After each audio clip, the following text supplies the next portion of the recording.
Hi guys, now I am with physics important formula of class 11th. Chapter is work, power and energy. And the first is work is equals to F dot S, and we know that where dot product is used, we use cos theta. So F dot S is equals to Fs cos theta, where F is constant force, S is displacement of body, theta is the angle between displacement and force. Okay now second is kinetic energy. हम सब बचपन से ये सब रटते आते हैं. That is kinetic energy का फॉर्मूला बच्चे बच्चे को याद होता है. 10th में हमें बहुत रटाया जाता है स्कूल्स में. That is kinetic energy equals to half M V square, where M is the mass of the body and V is the velocity of the body. So इसमें तो कुछ बताना नहीं है. Now next is potential energy, elastic potential energy. तो यहाँ पे जब लिखा हुआ है इलास्टिक पोटेंशियल एनर्जी, तो कुछ इन इलास्टिक पोटेंशियल एनर्जी भी होता होगा. उसके बारे में हमें अभी नहीं पढ़ना है, बाद में पढ़ना है. बट यहाँ इलास्टिक पोटेंशियल एनर्जी का फॉर्मूला हम समझ लेते हैं. यू, हम पोटेंशियल एनर्जी को जनरली यू से डिनोट करते हैं. So U is equals to half K X square. Potential energy का फॉर्मूला हर जगह बहुत टाइप्स के होते हैं. जैसे mgh हम जानते हैं, यहाँ पे half K X square, because यहाँ पे स्ट्रिंग के एस्पेक्ट में बोला गया है. जैसे where k is equals to spring constant, x is compression or expansion in the spring. Okay, now third is gravitational potential energy. देखो, एक इलास्टिक पोटेंशियल एनर्जी होता है, ग्रेविटेशनल पोटेंशियल एनर्जी होता है, इलेक्ट्रोस्टैटिक पोटेंशियल एनर्जी. तो हर potential energy का formula अलग अलग होता है. जैसे ग्रेविटेशनल पोटेंशियल एनर्जी का होगा formula mgh, where m is the mass of the body, g is the acceleration due to gravity and h is height. Third is electrostatic potential energy. इसका formula हम class 12th में जानेंगे. That is U equals to 1/4πε0 Q1 Q2 by R. So अगर ये नहीं अभी समझ में आता है तो ठीक है, बट इसका 12th में हमें पढ़ना है. Gravitation electrostatic potential energy first unit है इलेक्ट्रोस्टैटिक्स. उसी में वे ε0 को हम परमिटिविटी ऑफ वैक्यूम बोलते हैं. Q1 Q2 चार्जेस होता है, R is distance between the charges. Okay, next is work kinetic energy theorem और वर्क एनर्जी थ्योरम. बहुत इंपॉर्टेंट थ्योरम है. ये थ्योरम बोलता है कि जितना भी वर्क डन है वो simply change in kinetic energy पर डिपेंड करता है. डायरेक्टली इक्वल होता है change in kinetic energy, that is final kinetic energy minus initial kinetic energy. Therefore W equals to delta K, where W is work done, delta kinetic energy is change in kinetic energy. Okay, next is law of conservation of mechanical energy. Energy is equals to, इसका formula होता है kinetic energy plus potential energy. हम सबको पता है कि total energy is equals to kinetic energy plus potential energy, where E is total energy, K is kinetic energy and U is potential energy. जैसे हम जानते हैं स्टैंडर्ड नोटेशन से सारे के सारे. Power, next our topic is power. Power का formula होता है W/Δt, where delta T is time interval. Okay, next is power is equals to F dot V. F for force and V is velocity.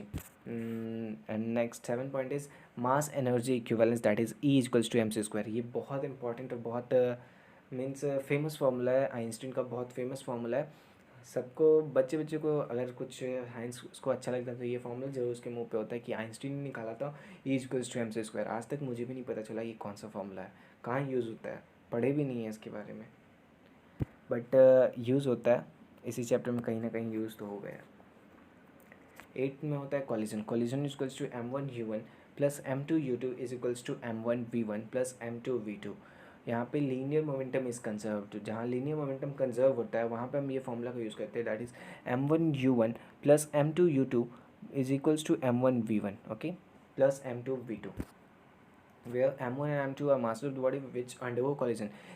वो mass है जिसमें collision होता है.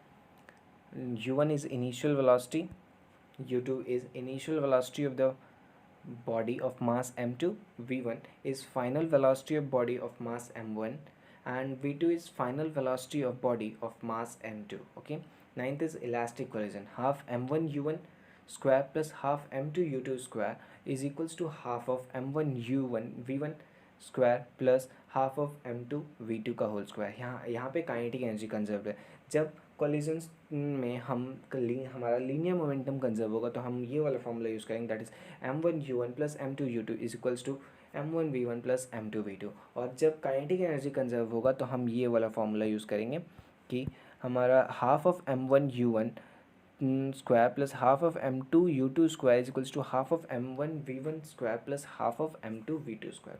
Okay, next is v is equals to v1 is equals to m1 minus m2 u1 by m1 plus m2 plus 2 of m2 u2 by m1 plus m2. So v1 यहाँ पे v1 का जो final velocity of body of mass m1, इसको कैसे हम find करेंगे? इसका direct formula होता है m1 mass of body a minus mass of body 2 u1 velocity initial velocity of body 1 by m1 दोनों का मास का सम plus 2 m2 u2 by m1 plus m2. इस फॉर्मूला से हम direct velocity of final velocity of body of mass m निकाल सकते हैं. Now next is v2 निकालने का फॉर्मूला और एक फॉर्मूला होता है v2 निकालने का, that is 2m1 u1 by m1 plus m2 plus m2 minus m1 u2 by m1 plus m2. तो यहाँ पे हम बोल सकते हैं कि जो v2 final velocity of body of mass b mass m2 का जो फाइनल वेलोसिटी होगा वो डायरेक्ट फॉर्मूला दिया हुआ है, that is 2 of mass of m1 और u1 is velocity initial velocity of m1 by m1 plus m2 minus m1 initial velocity of m2 by m1 plus m2. Okay, इस formula से हम direct निकाल सकते हैं coefficient of restitution.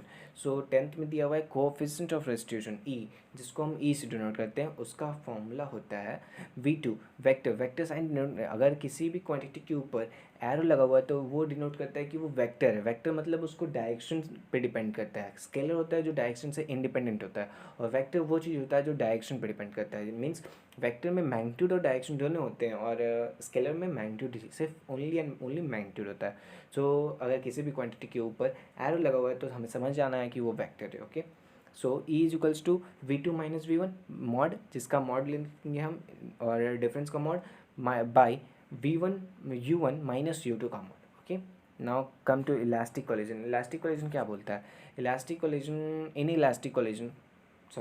Elastic collision का formula होता है, अगर v1 निकालना है तो means velocity of final velocity of mass m1, अगर उसको वो निकालना है तो उसका फॉर्मूला डायरेक्ट फॉर्मूला हो जाएगा m1 minus E m2 by m1 plus m2 u1 plus 1 plus E m2 by m1 plus m2 u2. Okay, और v2 निकालना है तो 1 plus E m1 by m1 plus m2 u1 plus m2 minus E m1 by m1 plus m2 u2. Okay, so ये बहुत important formulas है. ये दोनों अगर याद हो तो बहुत अच्छा है, क्योंकि ये बहुत वाइडली रिपीट होते हैं और ये बहुत लेंदी है फार्मूला को. अगर तुम एग्जाम में डिराइव करने बैठ जाओगे तो बहुत लेंदी चल जाएगा. तो ये सब फार्मूला प्रैक्टिस करो, याद हो जाएंगे, और अगर याद हो जाते हैं तो क्वेश्चंस विथिन 10 सेकेंड और विथिन 20 सेकेंड ईजिली क्रैक हो जाएगा. So thank you and I hope आप लोगों को ये सारे फार्मूला समझ में आए होंगे. So thank you.